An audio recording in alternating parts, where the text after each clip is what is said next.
నిన్న మన పిల్ల రాక్షసులు బయలుదేరి వస్తాడిగా చంద్రశేఖరరావు రావాలని కోరుకుంటురని.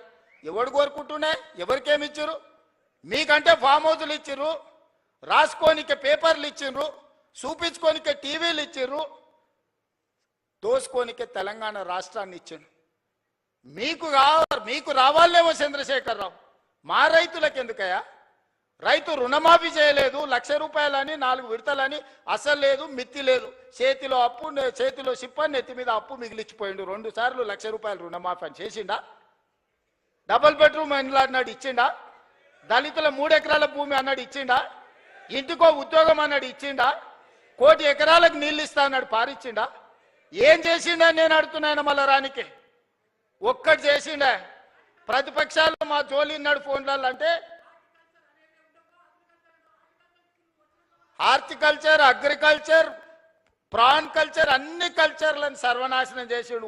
ఓన్లీ తాగుడు కల్చర్ తెచ్చిపెట్టిండు మనకు. సందుల బెల్ట్ షాపులు, బుడ్డి షాపులు తెచ్చిపెట్టిండు. ఆయల్లో మనం రైతు బజార్లు తెలిస్తే ఇవాళ బెల్ట్ బజార్లు తీసుకొచ్చి సందుల 7వ తరగతి చదివేటోని కూడా చేతులు బుడ్డి చేతిలో పట్టించాడు. ఆయన సాధించిన ఘన విజయం. ఆయన దేనికన్నా బ్రాండ్ అంబాసిడర్ అంటే ఇగో దీనికే బ్రాండ్ అంబాసిడర్.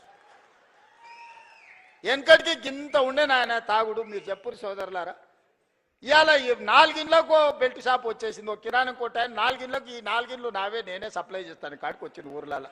మా అక్కలు తలకాయ కొట్టుకుంటారు, ఇంటి ఆయన గట్లున్నాడంటే వీడు కూడా గిట్ట తయారైండి ఆ పిల్లగాడని. సాయంత్రం 6 కాకముందే గోడలు పట్టుకొని నడుస్తారు 12-16 ఏళ్ళ పిల్లలు. మా అక్కలకు గోస తెలవాలి. ఇంటి ఆయన ఎట్లో అట్లా మోస్తే ఇంకేముందో నా జీవితం అంటే ఇట్లా అయిపోయింది, కానీ నా కొడుకైనా మంచోడు అవుతాడు, చదువుకుంటాడంటే పిల్లలను కూడా తాగుబోతులను తయారు చేసాడు చంద్రశేఖరరావును చూసి. ఇవాళ ఆయన వచ్చి ఇంకా ఆయన రావాలి బయటికి, ఆయన కోసం ప్రజలంతా ఉర్రూతలు అవుతుర్రు. ఇక అయ్యగారి కోసం ప్రార్థనలు చేస్తుర్రు అని చెప్తున్నారు వీళ్ళిద్దరు పిల్ల రాక్షసులు గల్లీలో తిరిగి. ఇవాళ మీరు ఆలోచన చేయరు. 10 ఏళ్ళకే బీఆర్ఎస్ పాలన, 12 ఏళ్ళ నరేంద్ర మోడీ పాలన, 2.5 ఏళ్ళ మా పాలన మీద చర్చ పెడదాం. ప్రతి పేదోడి ఖాతాలో 15 లక్షల రూపాయలు వేస్తానన్నాడు నరేంద్ర మోడీ గారు. ఎవరి ఖాతాలు వేసిండో లెక్కలు చూపారు. మీరు ఒక్కరి ఖాతాలో మోడీ 15 లక్షలు వేసిండా? రైతుల ఆదాయం 2 చేస్తా అన్నాడు, వచ్చిందా?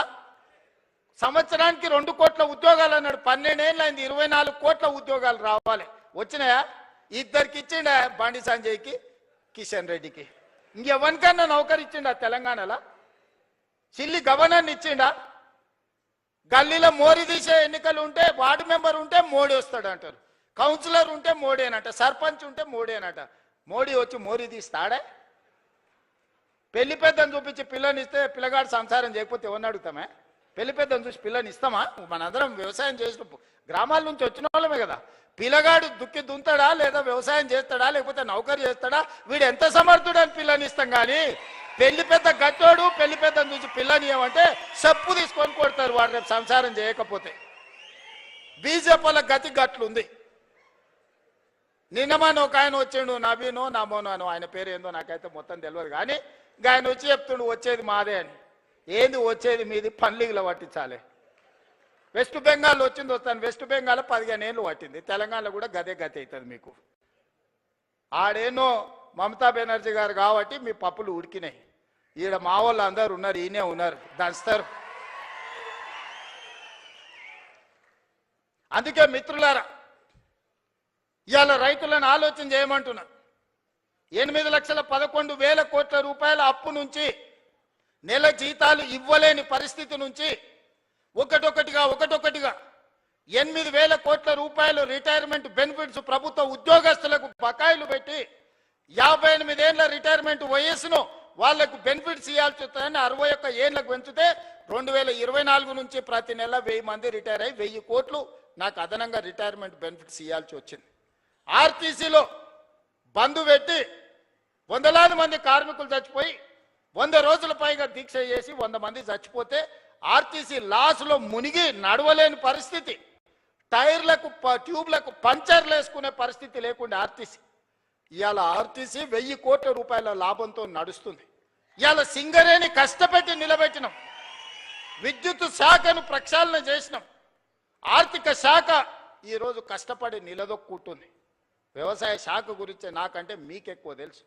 రెవెన్యూ శాఖ ధరణి పేరు మీద ఘడీల కోసం గులాంగిరి చేసే వ్యవస్థను తీసుకొస్తే ధరణిని బంగాళాఖాతంలో వేసి భూభారతి తీసుకొచ్చి ఈరోజు మీ సమస్యల్ని ఈ ప్రభుత్వం పరిష్కరిస్తలేదా? మా అక్కలు ఈయనే ఉన్నారు. ఆ ఎల్ల అమ్మగారింటికి పోవాలన్నా, అమ్మవారిని దర్శించుకోవాలంటే అయితే ఇంటి ఆయనని అడగాలి, లేకపోతే పిల్లల్ని అడగాలి. బస్కిరాయి బిడ్డ అమ్మని చూసి వస్తా అంటే ఇప్పుడు నువ్వు ఏముంది అమ్మ నీకు దసరాకు వదువుగాని అనేటోళ్ళు ఉగాదికి అడిగితే. ఇవాళ ఇంటి ఆయన బావి కాడిపోతే అక్క బస్ ఎక్కి చక్క పోయి అమ్మని చూసి మళ్ళీ వచ్చి ఎప్పటిలాగా వంట వండుకుంటా ఈటీవీ మా టీవీ సీరియల్ చూస్తుంది.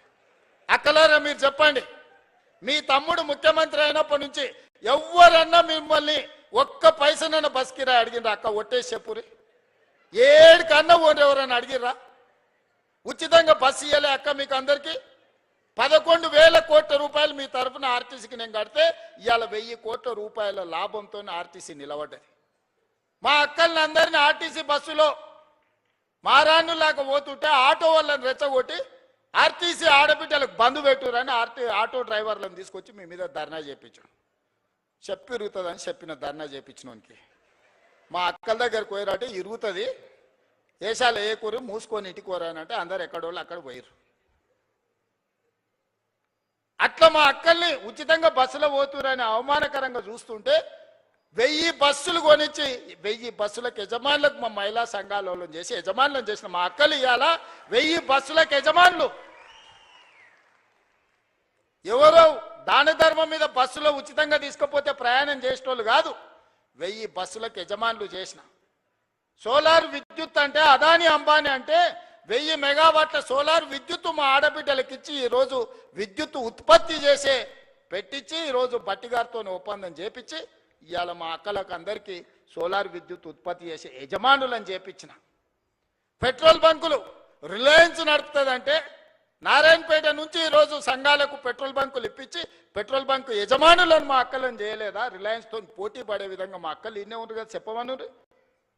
ఇవాళ ఈ శిల్పారామం హైటెక్ సిటీ అంటే అన్ని ఐటీ కంపెనీలు, విప్రో, మైక్రోసాఫ్ట్, లేకపోతే పెద్ద పెద్ద కంపెనీలు అని.